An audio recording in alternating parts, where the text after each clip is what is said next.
1995-ci ilin iyul ayı Bosniya müharibəsinin ən gərgin vaxtında Birləşmiş Millətlər Təşkilatı BMT tərəfindən rəsmən təhlükəsiz bölgə elan edilmiş Srebrenica şəhəri əslində minlərlə müsəlman Bosniyalı üçün hazırlanmış böyük bir ölüm tələsinə çevrilmişdi.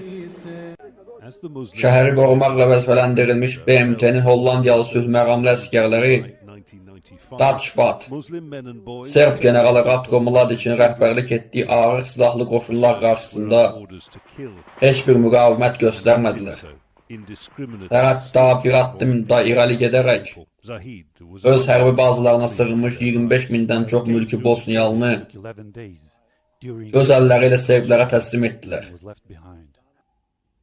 11 iyul 1995-ci ildə başlayan və cəmi bir neçə gün davam edən qətliam zamanı rəsmi rəqəmlərə görə 8372 nəfər dinc Bosniyalı müsəlman kişi, gənc və uşaq amansızlıqla qətlə yetirildi.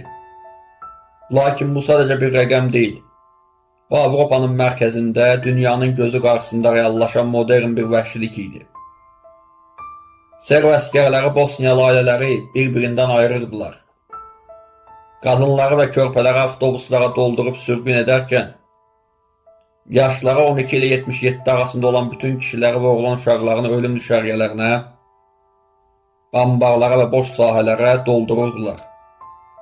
Senari eyni idi. Əlləri arxadan bağlanmış silahsız insanlar, yük maşınları ilə kütləvi edam yerlərinə daşınır, orada pulemyotlardan açılan ateşlərlə qətlə yetirirdilər. Vəhşilik bununla da bitmirdi. Serblər törətdikləri soyqırımın izlərini gizlətmək üçün kütləvi məzarlıqları yenidən qazır, meyitləri buldozerlərlə parçalayaraq fərqli yerlərdə bastırırdılar.